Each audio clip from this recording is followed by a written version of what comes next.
Leslie on Ellen Wake. I came to Bright Falls with my wife, Alice. Thank you for coming here with me.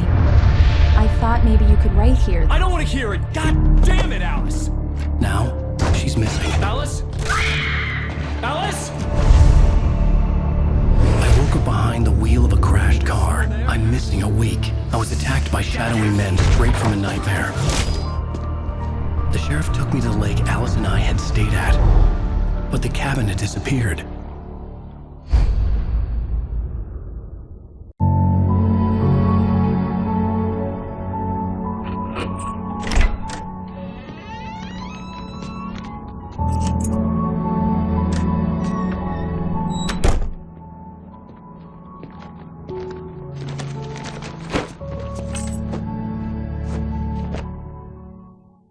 Honey, I'm home. Back here, sweetie. How was it? Worst weather I've ever seen. You should put some coffee on. It'll warm you up. Hey, handsome. This is gonna be a long night, but these shots are turning out great. I guess you're gonna need that coffee then. I'll go put it on.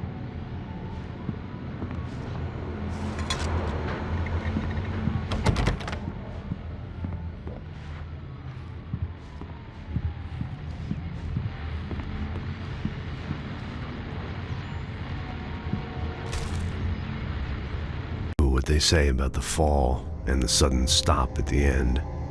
I'd lain here in the snow while the lurid chain of scenes that had led me here kept playing in my head.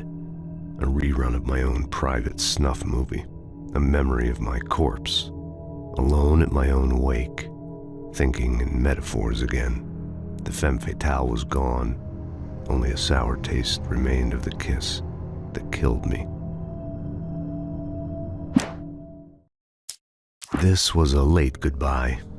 13 years after I'd gotten my revenge, it had finally caught up with me. It had been a long time to bear the pain. My blood painted the snow red. A gruesome slushy dissolved all the scattered painkillers and leisurely dripped down to the sewer, mingling with the bile of the city, becoming one with it. I can see them now. My wife and my baby. Honey, I'm home.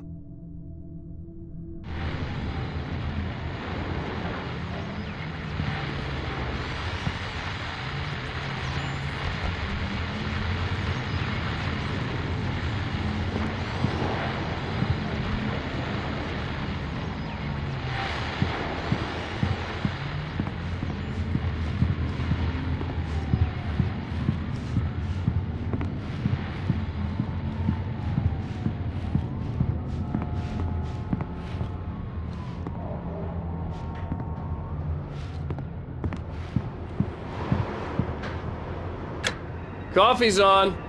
Great, thanks. I'll need it if I'm gonna finish this by tomorrow.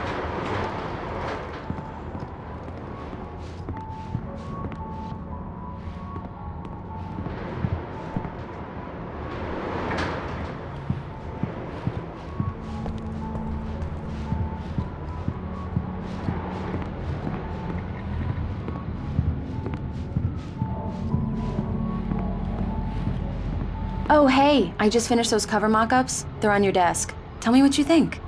No kidding. I didn't think you'd get them done this quickly. On occasion, I can perform all sorts of miracles, my dear.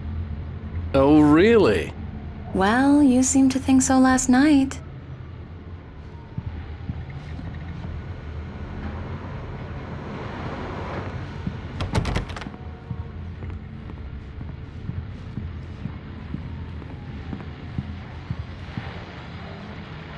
These look really good.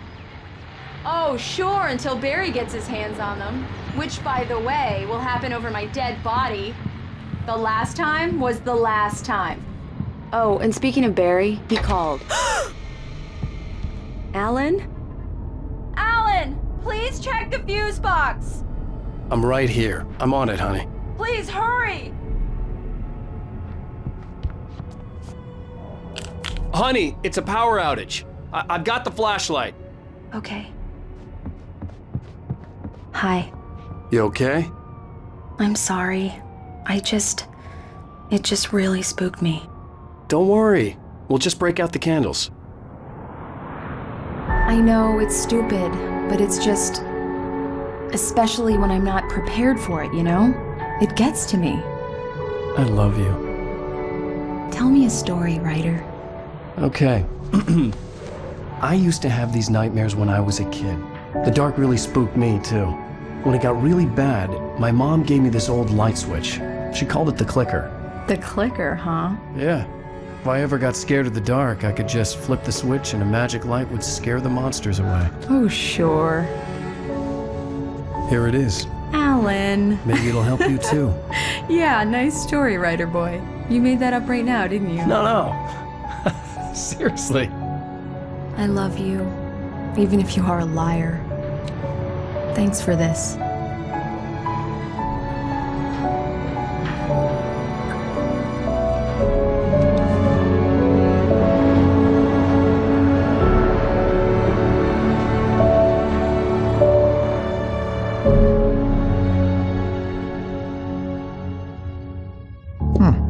How do you feel, Mr. Wake? Any nausea, disorientation, anything like that? Mr. Wake, how are you feeling? I'm okay. My head's fine. I had to lie about my headache and memory loss. He'd send me to a hospital for tests. I couldn't leave without Alice. Very well. I don't think you have a concussion, but you've obviously been through quite a shock. You should take it easy for a couple of days. Thanks. Well then, Mr. Wake, we're done here. If the pain gets any worse or you experience any other symptoms, you should come see me.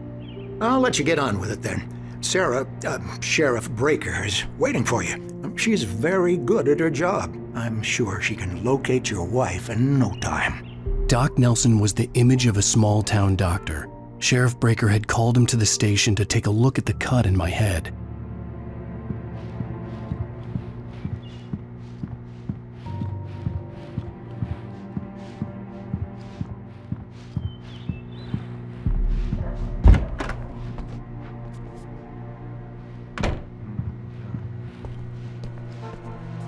Thank you for testing the lights, Miss Weaver. Everything seems to be fine. I don't have the luxury of being complacent, Deputy Grant. The bulbs will need changing soon. You can't change them in the dark. I'll be sure to take care of it, Miss Weaver. Have a nice day now. Very good. I'll come back later on to remind you, just in case. Mr. Wake, the sheriff is waiting for you in her office down the corridor. That was Cynthia Weaver. I guess you can call her the town eccentric. She used to be the editor of the local newspaper, but she's focused on, other things these days. She'd fit right in where I come from. As you can see, she's a little obsessed with maintaining the light bulbs of the whole town, refuses to step on shadows, things like that. Back in her day, she wrote about all sorts of weird things in the paper. Bright Falls has a colorful history. Of course, what small town hasn't?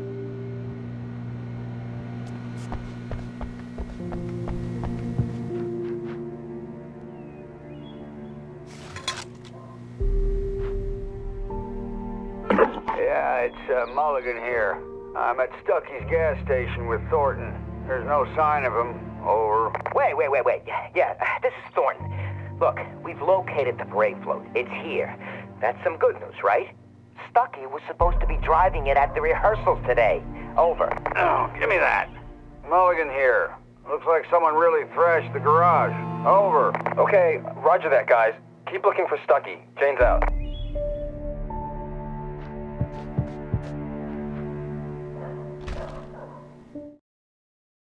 Alice looked through the viewfinder, lining up the shot. Cauldron Lake was breathtaking. Something caught her eye. A figure standing in the shadows behind the cabin, like a thin woman in a black dress. She lowered the camera and looked again. No one there, just a collection of bushes that looked vaguely human-shaped. She shook her head and laughed.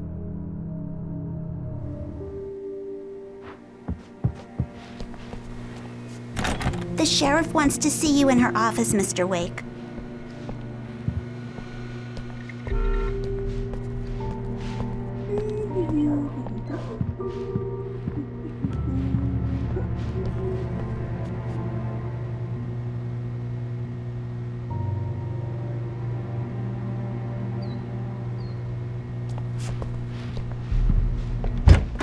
Come in, Mr. Wake. Your phone's on the desk. The battery was dead. It's charged now. Have you started looking for my wife yet? My men are already on it. Now, can you tell me what happened? I'm not sure. I can't remember. We were arguing. I walked out of the cabin. The cabin on Cauldron Lake? How did you end up at Stucky's gas station? I wanted to tell her what had happened last night, but I couldn't. She'd lock me up. Excuse me. I need to take this. Hello? Alice, please help me. Alice? Stop talking to the law. You'll do exactly what I say if you ever want to see your wife. Who is this? Go to the back lot. There's a hole in the fence on the left. Look inside the junker. I left a little something there to convince you we're all on the same page here. After you ditch the cops, you're gonna meet me in Elderwood National Park. There's a spot called Lover's Peak. Midnight. Don't do nothing stupid, pal. We're watching you.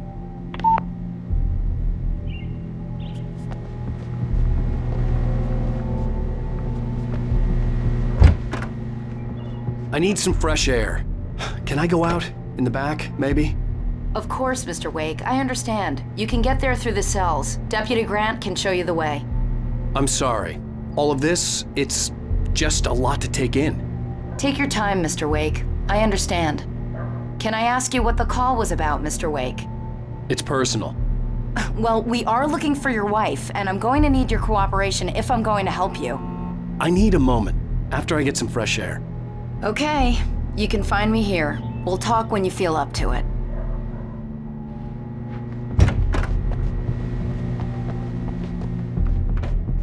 Mr. Wake, can I help you with anything? I need to get some air. The sheriff said I could go out back. Of course, Mr. Wake. You can get there through the cell corridor. Just don't mind Walter in there. He's one of our regulars. I thought he quit drinking for good. Oh, no such luck. He went on a bender and beat Danny pretty badly. He started shouting like that the moment he woke up. You can get to the back lot through that door and down the corridor, Mr. Wake. Turn the light's on. The deputies, they don't understand. They won't listen to me. I need it to be bright in here.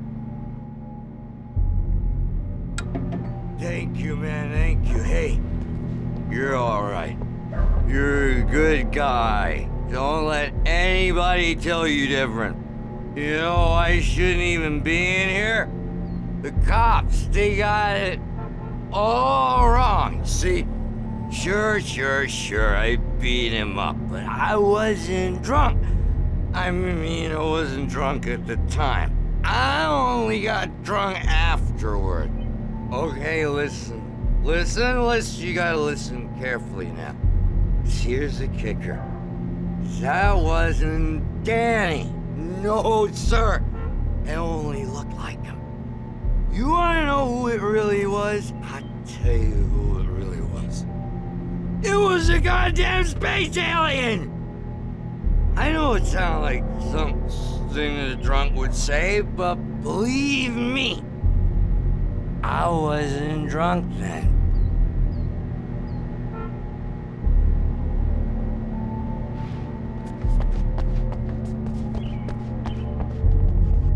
I told him, oh yeah.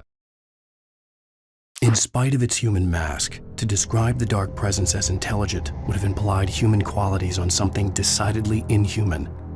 Nonetheless, it found the one spot in the diner that was dark enough. Some light spilled into the corridor, ravaging it. But it took the pain. Horrible as it was, the writer would soon fix that. He would be coming to the one place where it still had power. Well, I don't hear we're on your feet. The early morning light hurt my eyes and made my head ache. The man on the phone had said, "Go through the fence on the left."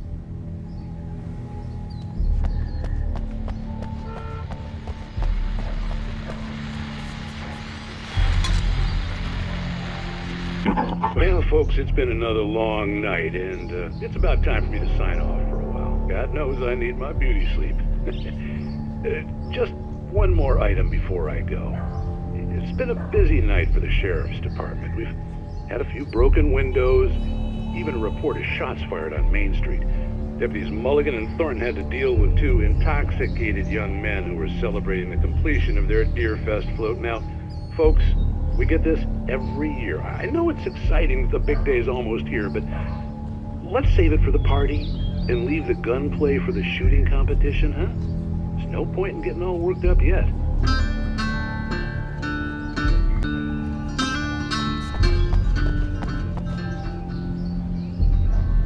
The caller had told me to find a hole in the fence behind the police station. There was something for me in an abandoned car.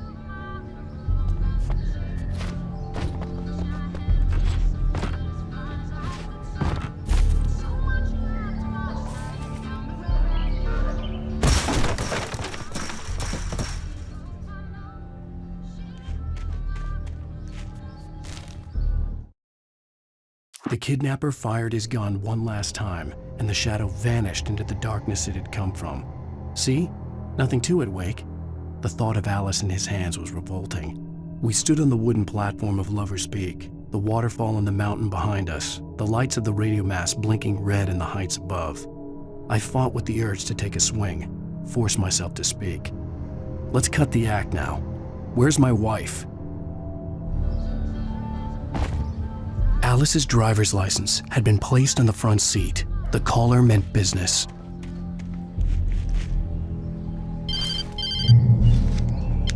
Barry? Ow! Ow! Thank God! Where the hell have you been? I've been trying to reach you for a week, you and Alice. Oh, I've been worried sick. I flew out yesterday. I'm here in Bright Falls. Barry, listen to me. I'm at the sheriff's station. Come and get me. I can't talk now. Al, what the hell is going on? I had to get the sheriff to let me go. I needed to get to Elderwood National Park to meet Alice's kidnappers.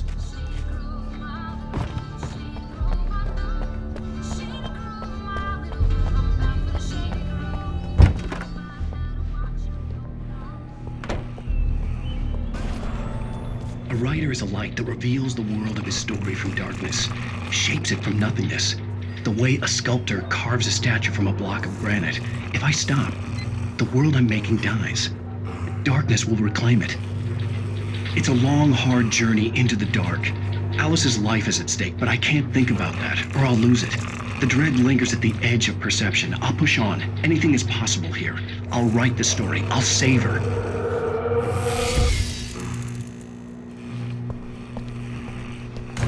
Marvelous, Sarah. I just wanted to settle all the damage the Anderson brothers might have inadvertently caused on their recent and regrettable little outing. They are not accountable for their actions, of course. I can assure you that my staff has been reprimanded. Tor and Odin never caused any trouble to anyone when they were still living at their farm. Indeed.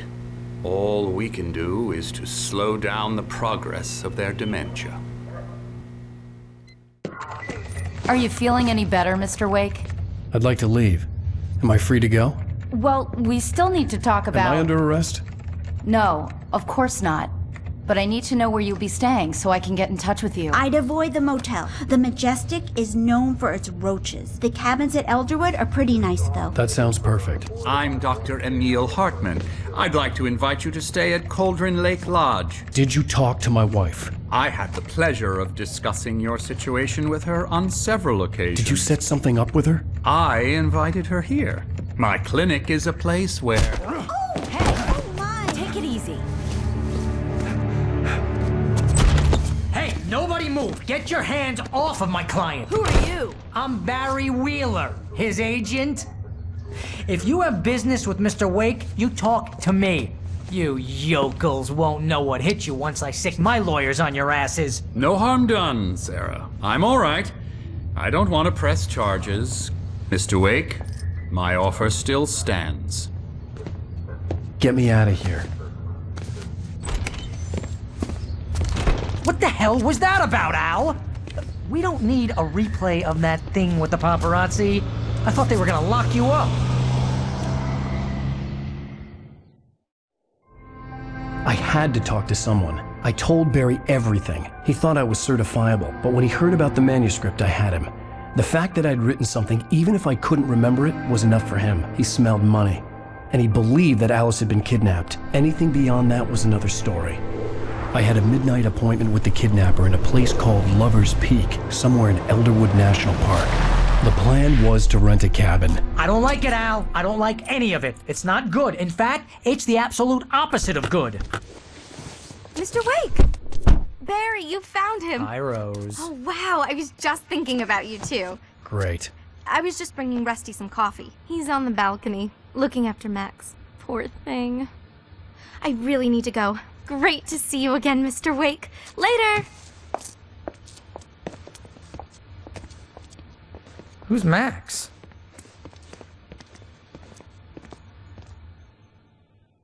What an airhead. Jeez, Mr. Takes a swing at everybody. This is not her fault. She's a very nice girl and, more importantly, a fan. She even has a fan site dedicated to you. And she was very helpful when I was looking for you.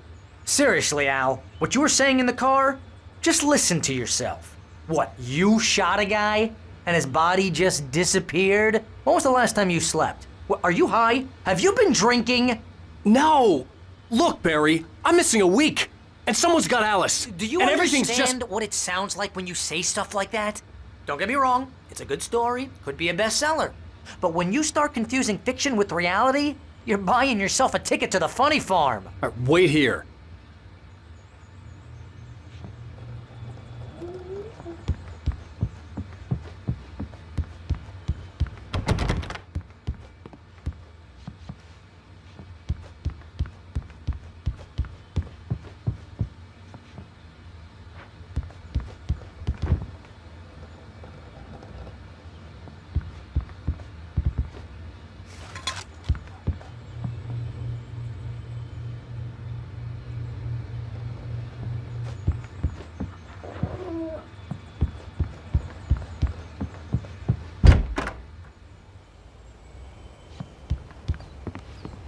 Easy there, boy. I'm almost done.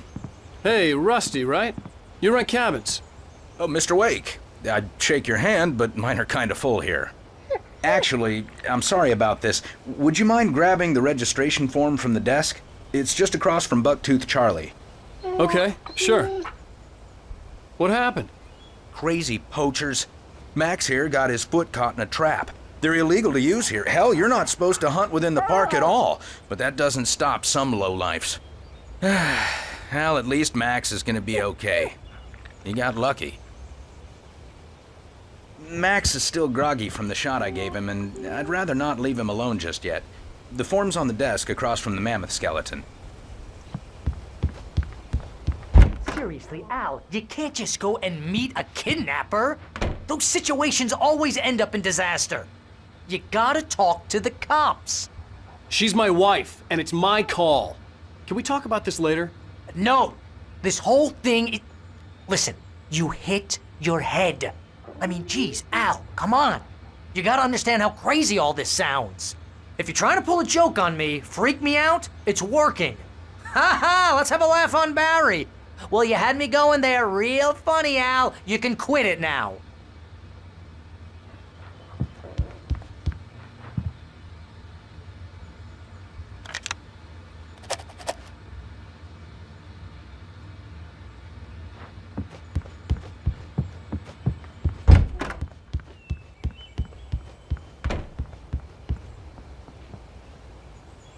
I think this is the form you wanted. And here are the keys. Okay, you're all set, Mr. Wake. Glad to have you staying here. Thanks. Can you tell me how to get to Lover's Peak? Oh, sure. It's at the end of the nature trail. Just follow the paths, you'll get to it eventually. It's an easy walk. Nice spot, too. If you have any trouble finding it, just keep your eyes on the radio mast. It's right below that.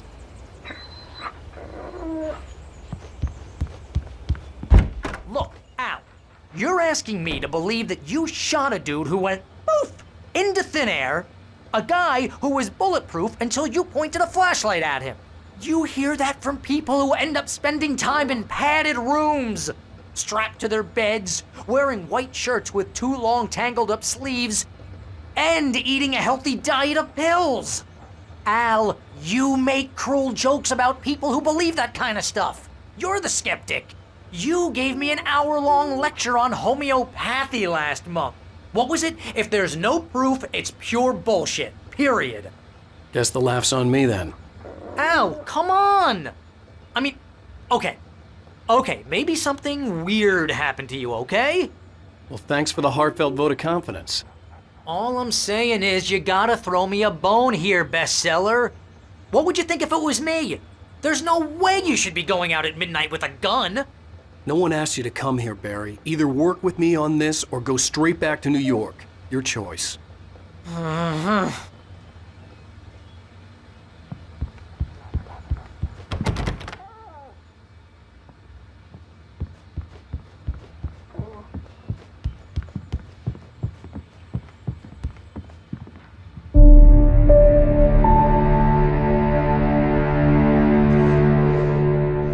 That's just crazy talk, Al. Al? Al? We should go to the sheriff or call the FBI. Damn it, Barry, they'll kill her! This is not a goddamn debate, Barry. I'm going to Lover's Peak. He said to come alone. Okay then. I understand. You're my best friend and I'm worried that you're not right in the head. Tell me what to do to help and I'll do it. You stay here, and if I'm not back by morning, call the cavalry.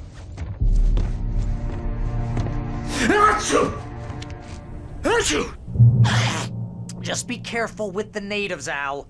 These yokels are dangerous. Everybody hates a tourist, or it'll be Deliverance all over again. Bless you. Oh, this place is trying to kill me. I'll bet there's mold in here, spores, poison ivy, God knows what. This is so not worth a 15% commission.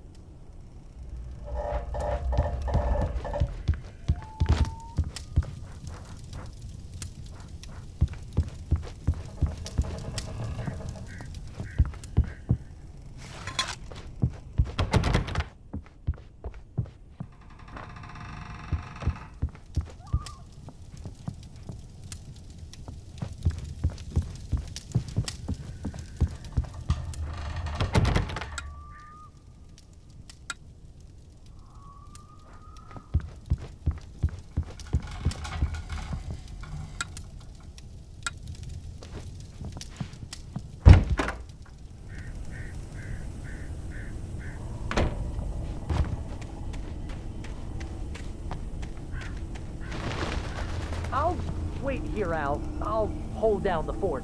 I'll be with you in spirit every step of the way, Al. Locking the door now.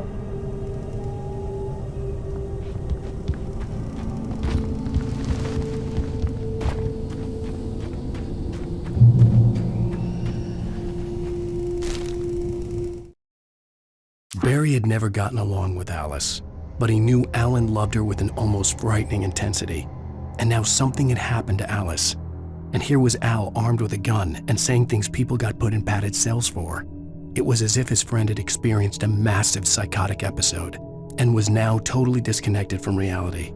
It scared the shit out of Barry.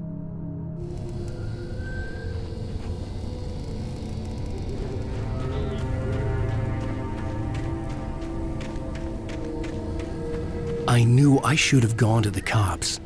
This wasn't the smartest thing I'd ever done, but I was still angry with Barry for trying to talk me out of it. These people had called me right in the sheriff's station. The cops wouldn't scare them, and they had Alice.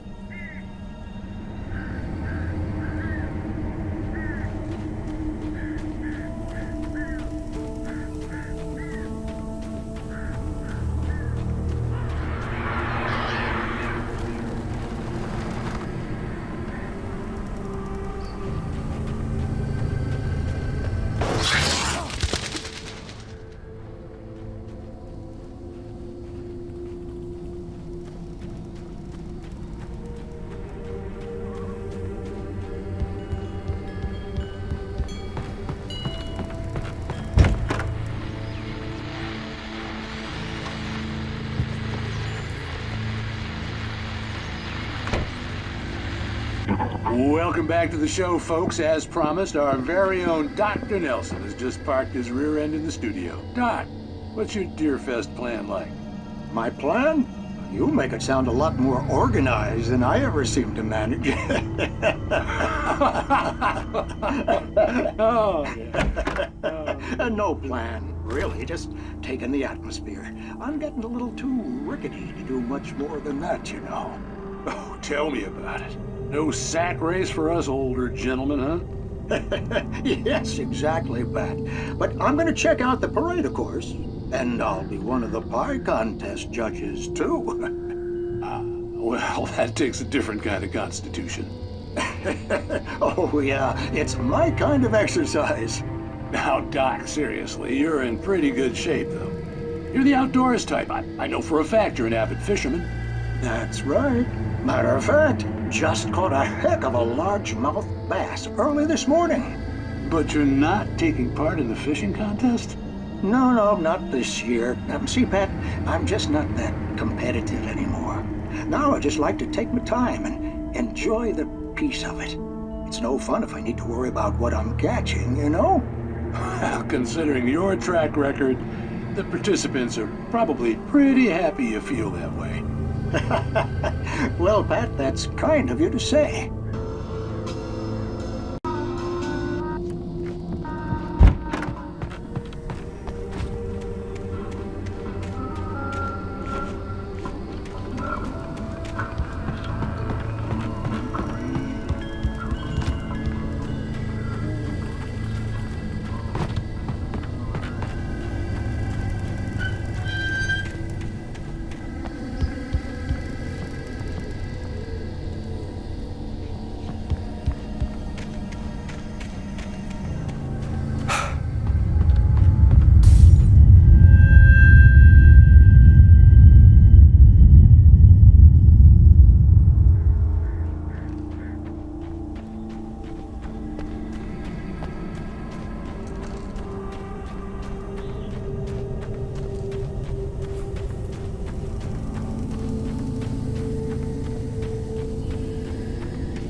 Crime and punishment.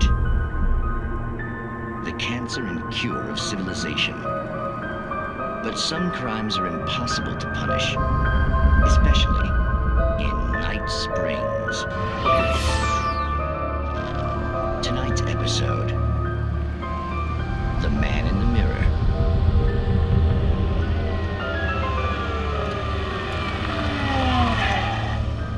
He's inside, Agent. He's a weird one.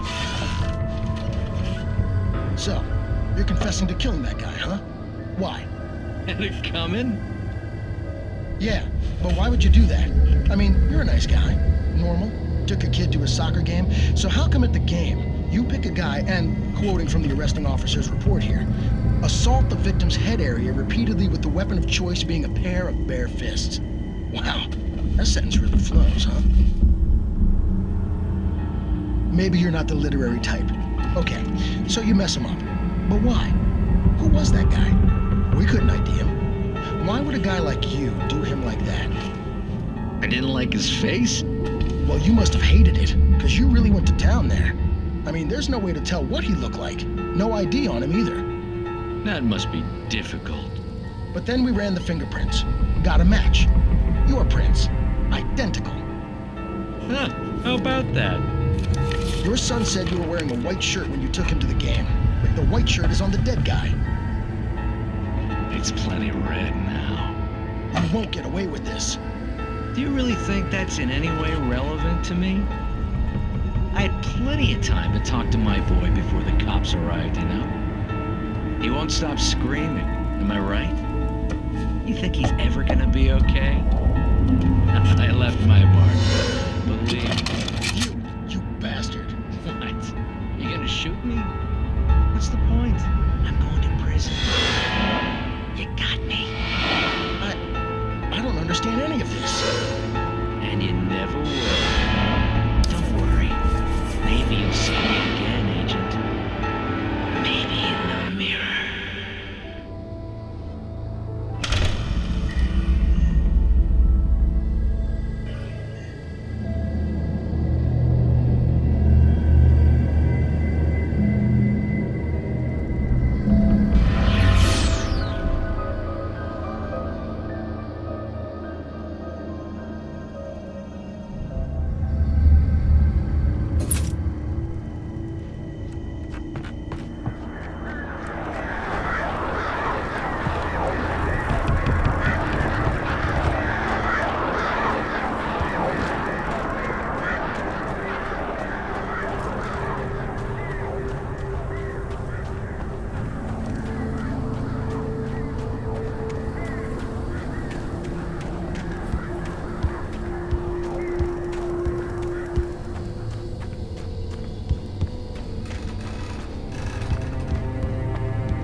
Rose knew that Rusty was in love with her, and she liked him too.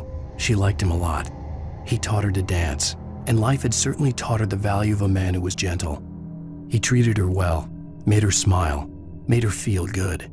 But Rusty wasn't the prince of her dreams, and that tended to underline the unbearable truth. She was no closer to that Hollywood magic than he was.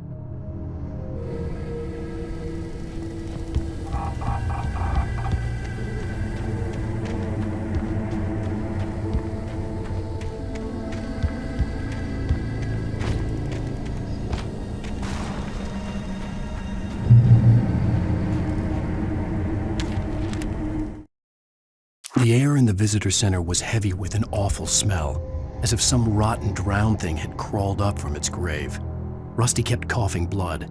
My eyes were drawn to the twisted shape of his broken leg. The attack had been vicious. Max whined in his cage. Rusty's eyes were wild with fear and terror. He gasped, "Mr. Wake, it happened just the way it was on that page."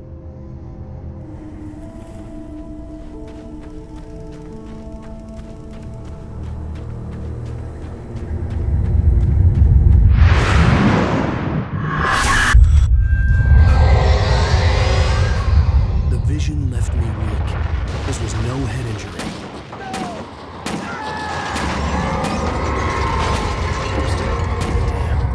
Rusty, hang on! I'm coming! Please, help me!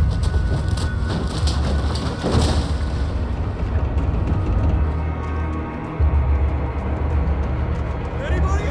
Help me! Help me! Can you hear me? Anyone? Please help! Hello? Back here. I'm back here. Mr. Wake? Oh, hell. It happened just the way it was on that page. I found. Came true. It knew. So dark. It'll come back for me. You must... The lights.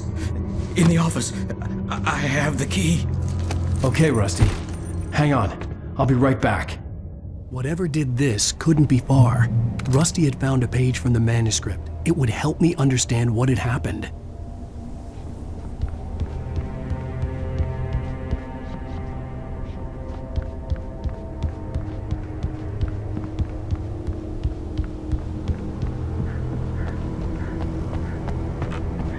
The only way to make sure that Rusty was safe was to get the power running and the lights back on.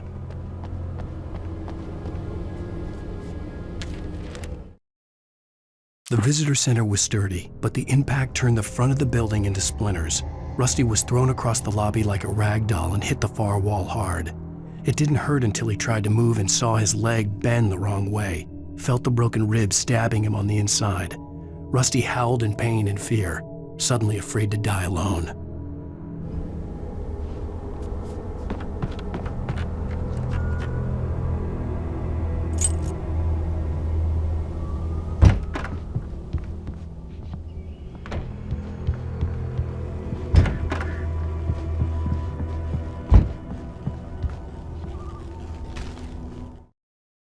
At the last instant, I changed direction and threw myself down.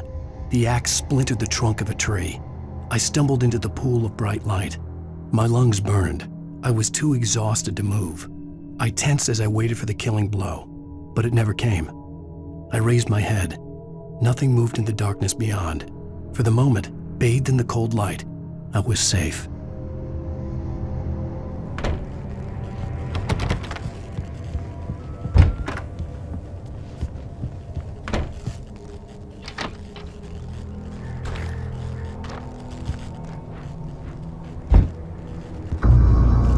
I was too late. Someone had destroyed the circuit breaker. There was no way to get the lights back on.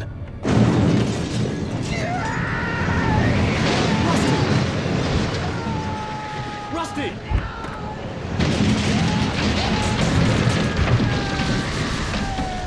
The ground was covered with oily patches that looked like liquid darkness.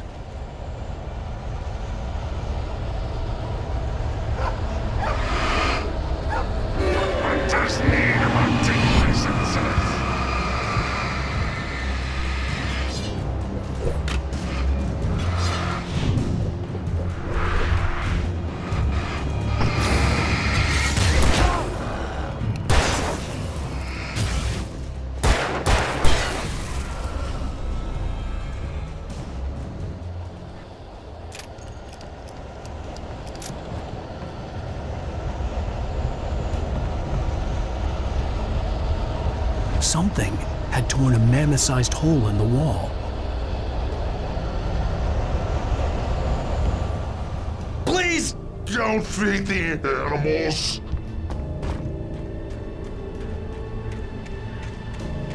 Fishing is only permitted for those who purchase a park fishing license.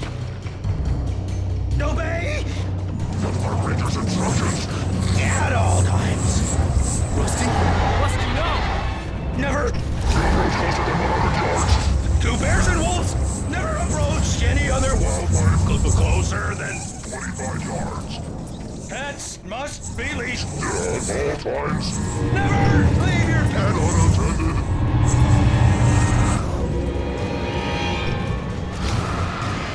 It is against the law to remove any natural objects or historical items.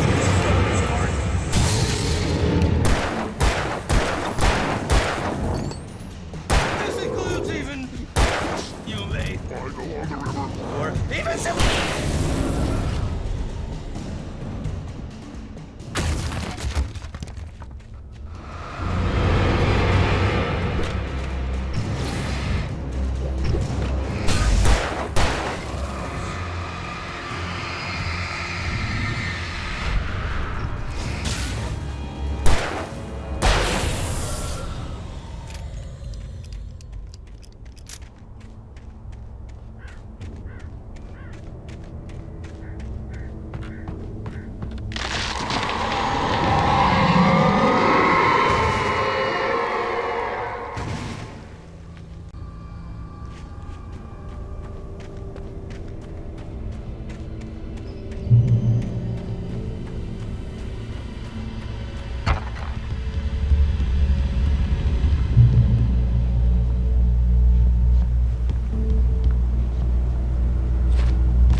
Forget about it, Barry. It's just me going crazy. Oh, jeez. Oh, jeez. You're not crazy. I wish you were crazy, but you're not crazy. Ow, be careful. Stay in the cabin. Don't open the door for anyone. I mean it.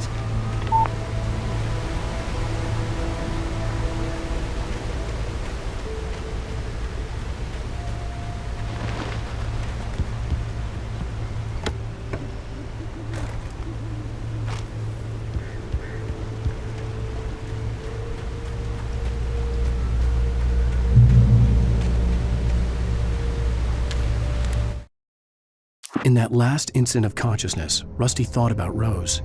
He was older than she was. Rose was barely out of her teens, but she made him feel young. and forget what a train wreck his long-dead marriage had been. He still wore the ring. He'd been waiting for her to tell him to take it off. Now she never would.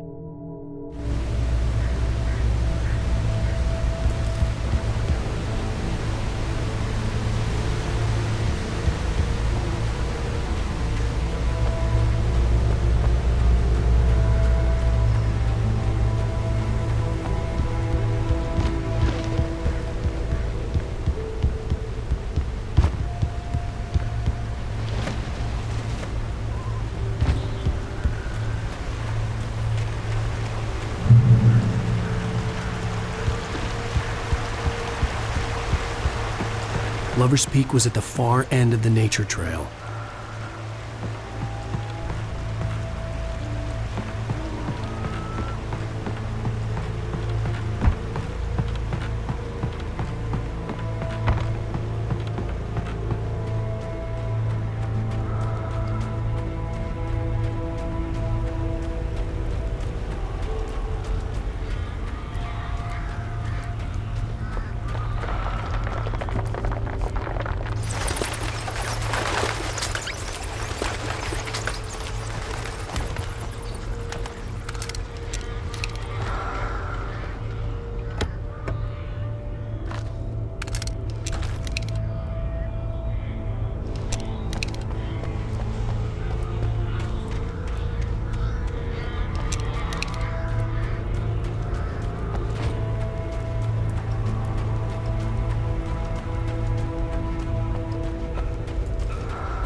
Nobody in Bright Falls seemed to know where Al was, but Rose, the waitress at the diner, had seen him.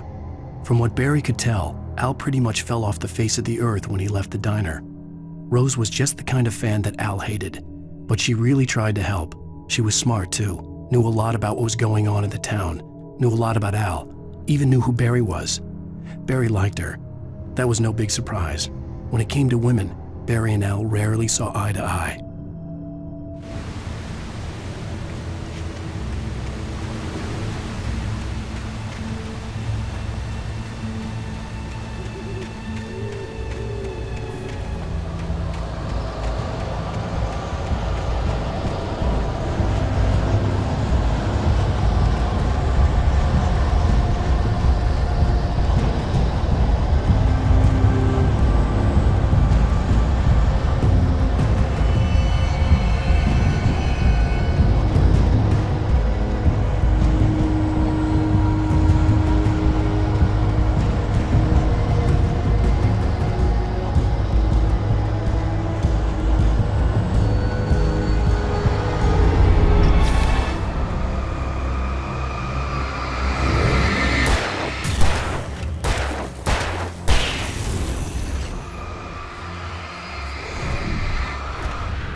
I turned the corner, afraid of what the flashlight's beam might reveal. Suddenly, a roughly painted symbol of a torch glowed in the light. Behind it, hidden by a rock, sat a battered metal trunk. It was here for a reason, packed with supplies, batteries, flares, ammo, things you need to make it through the darkness of the night. Something left behind by someone who knew what I knew, and more.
Agent Nightingale didn't want to be in Bright Falls.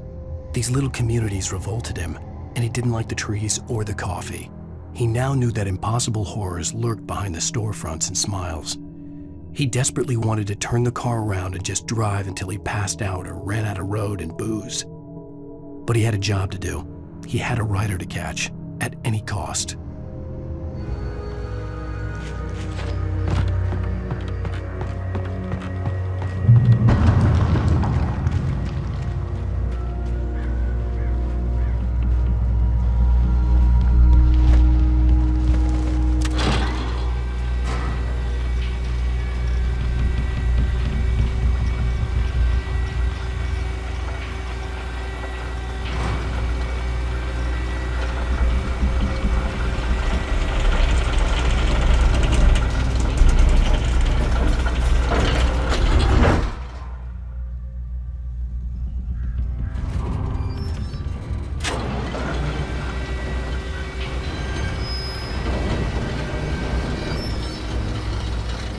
Shit.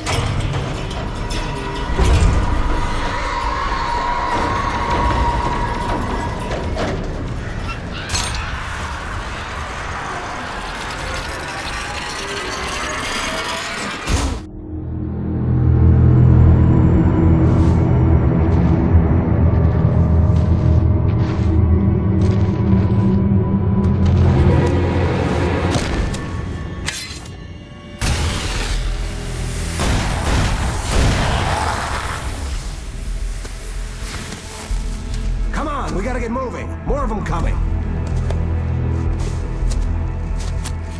That flashlight's kid stuff. The flares will keep the bastards away.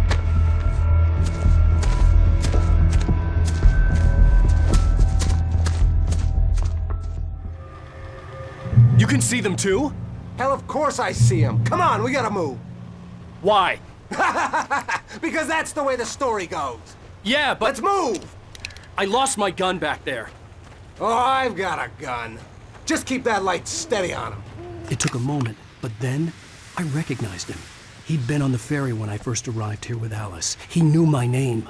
We were headed in the direction of Lover's Peak. There was no way this was a coincidence. He was the kidnapper. Come on, Wake! You better keep up.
Stairs, Wake. Use the flares from the emergency box to hold them off while I get these boards off. Give me the gun. Yeah, no can do, Wake. Are you kidding? Give me the gun! No time for back talk. Hold them off, damn it!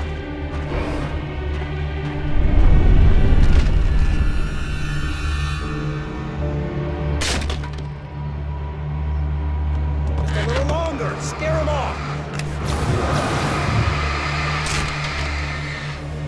Get some light on those bastards. That'll keep them off us.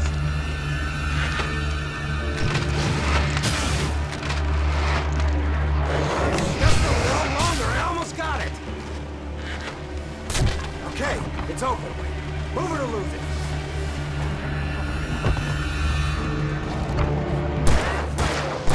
Keep coming.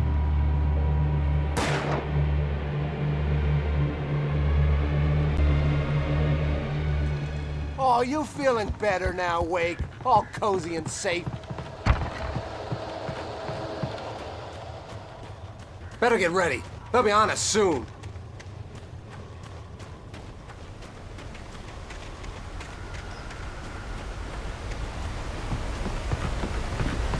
This is it, Wake. The last stand. There's more flares here. Get ready. We fight them as long as they keep coming. Give me the goddamn gun! They're coming! That's not how this goes. Get with the program, Wake.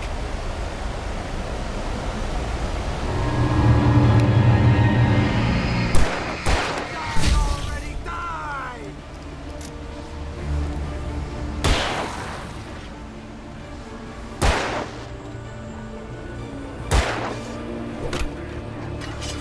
Moving!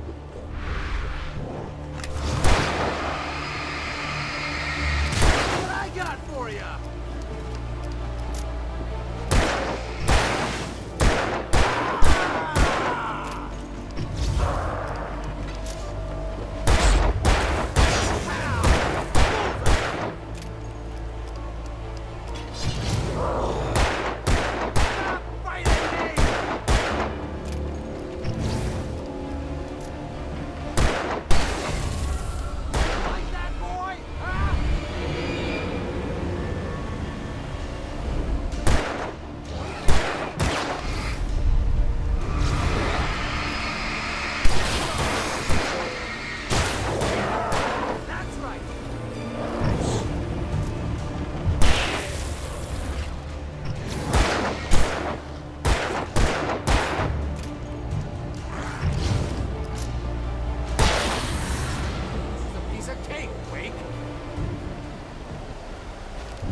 Let's cut the act now.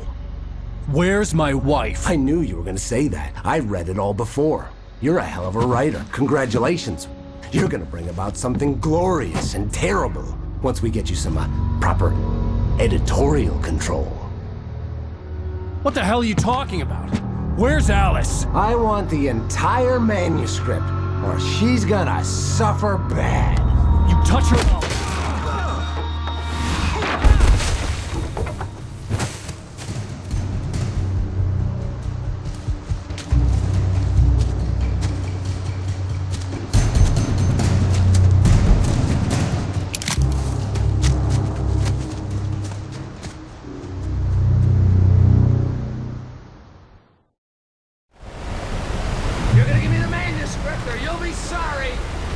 No! Come back here! I swear I'll kill you if you hurt Alice! Do you hear me? Come back here! He had Alice, and he wanted the manuscript because he thought it held some magical power. But I had no manuscript to give him. I had to get back to Barry and figure out my next move. On more than one occasion, Alice had tried to explain to me how it felt to be afraid of the dark. To her, darkness wasn't simply the absence of light, but something more tangible than that. It was something you could touch and feel. Worse than that, it was something with a mind of its own, something malicious and malign. For her, things changed when they were wrapped in darkness. They turned into something else, something foreign, and nothing was safe or innocent anymore. I'd never really understood what she meant, until now.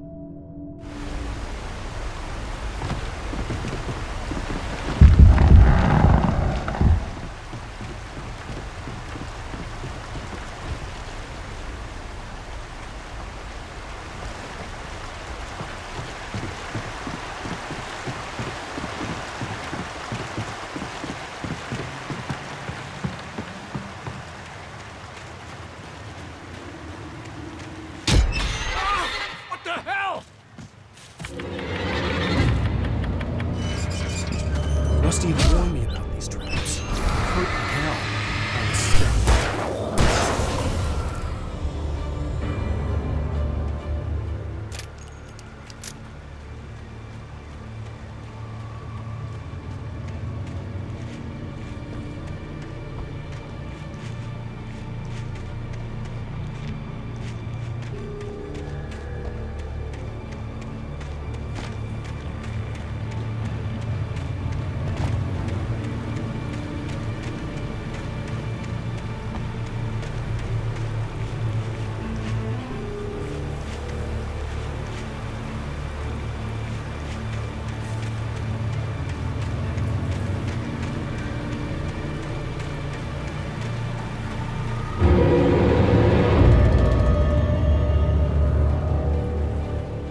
The night had been one desperate situation after another. I was exhausted, and my body felt as though it had been chewed up and spat out. The flashlight was heavy in my hand, and each pull of the trigger sent a painful shock up my arm. But I was finally out of the woods and things were looking up. That's when I heard the chainsaw.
The logging site was a mess. The modular office had been pushed off the cliff. Deputy Thornton climbed up from the wreckage excited, breathing hard from the exertion. Nobody there. It's weird. Don't you think that's weird? Bored, Mulligan let out a mighty snort. Hell, it's always weird, Thornton. Just a question of sorting out what kind of weird it is this time around.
Barry saw the darkness attack the visitor center, it made him a believer. The men Al said he'd shot, they hadn't been just locals on crank. Somehow the world had changed, like the channel had been switched without warning. You think you're watching a sitcom, and you're really watching a horror show. When the birds started attacking the cabin, Barry wasn't surprised, just terrified.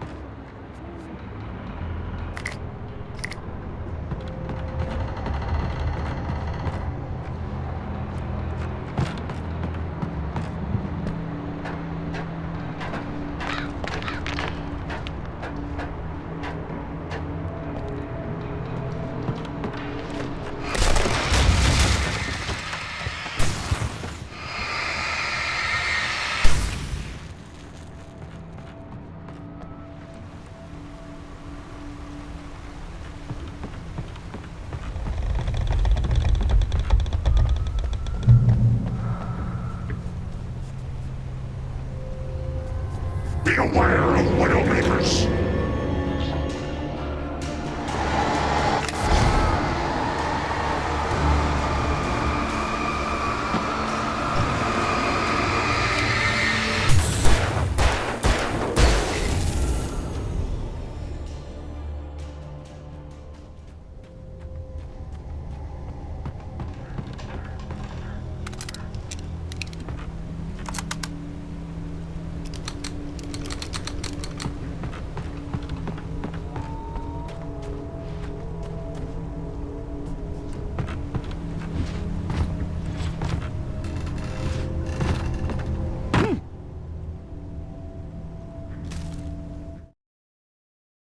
Shadows stirred and the wind picked up as I ran through the forest.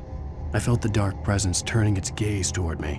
Then the moonlight was blotted out by dark shadows that raced violently across the ground, moving too swiftly to be natural. Darkness gathered between the trees and melted again to reveal the Taken. No natural path had brought them here.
Is a hazardous occupation.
Stay out of sight.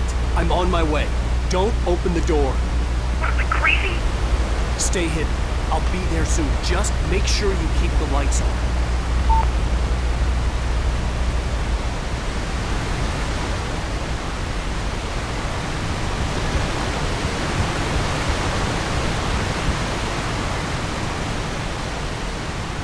I still had to reach Barry at the cabin, but at least I was out of the woods.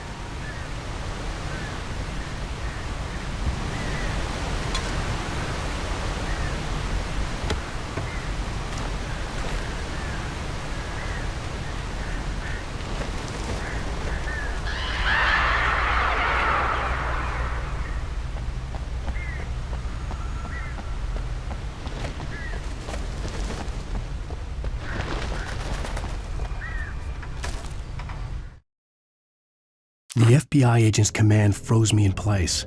I considered surrender. It was all falling apart anyway. I could give in, let someone else deal with it, but it felt all wrong. Call it instinct, his posture, the way he held the gun. He was no friend.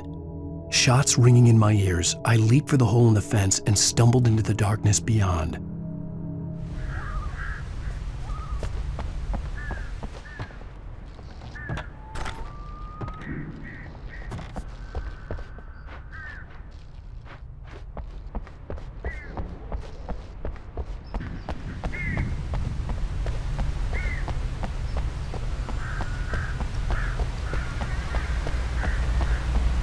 I'd have to get the car from the locked garage. It would get me back to Barry faster, and the headlights were a welcome bonus.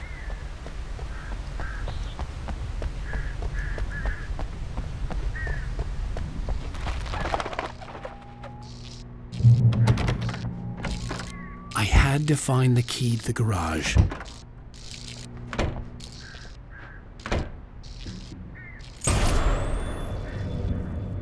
A story is not a machine that does what you tell it. A story is a beast with a life of its own. You can create it, shape it, but as the story grows, it starts wanting things of its own. Change one thing and you set off a chain reaction of events that spreads through the whole thing. The characters have to be true to themselves. The events need to follow a logic that fits the story. A single flaw and the magic is gone. The story dies. Alice dies.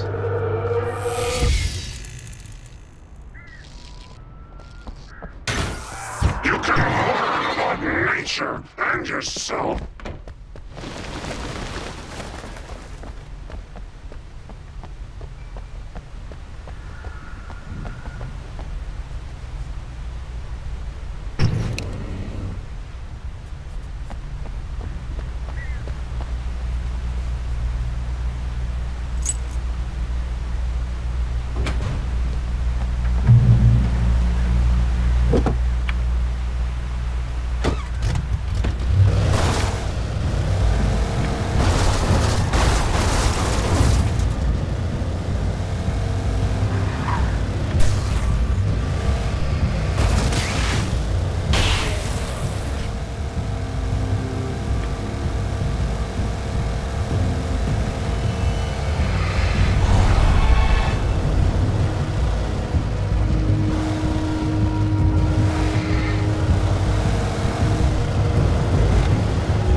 The flare gun was probably the best weapon I could imagine against the dark things I was facing.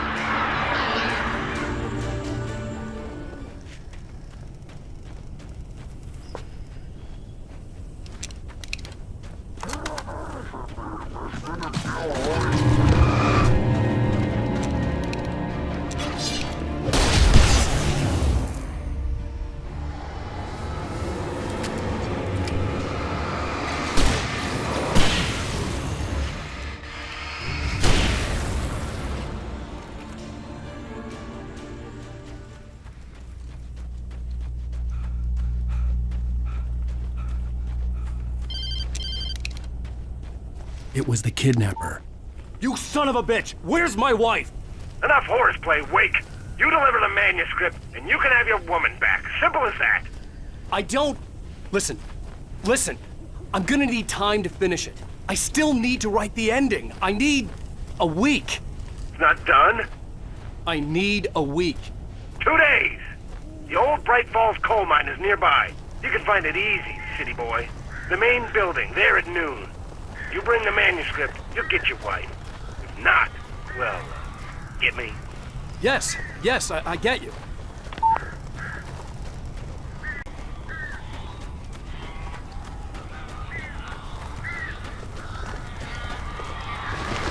Barry had talked about birds over the phone.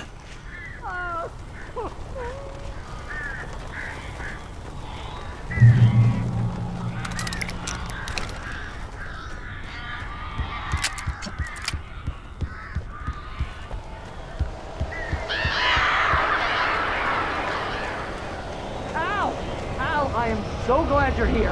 A couple of them got in here before I blocked the chimney. This isn't normal. These birds are weird.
Hey, Al.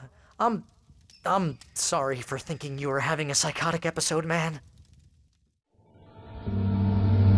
I sent Barry to the town to ask around about a man fitting the kidnapper's description. He'd go through the archives of the local paper. Perhaps he could learn something. Anything about the island and the cabin that had disappeared. The man wanted a manuscript. I had to try to write him one to get Alice back.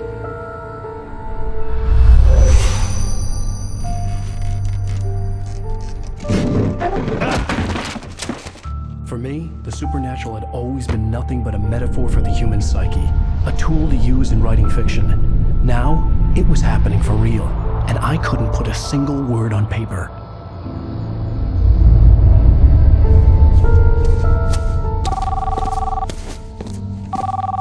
Barry Wheeler speaking. This is Rose. Rose? I found Mr. Wake's pages. Oh, you sweet, brilliant girl. Could you and Mr. Wake come get them? I live in the trailer park outside the town. We'll be there in less than an hour. I know. See you soon. Have a great day. Hope you come back soon. Welcome to the Old Dear Diner. Good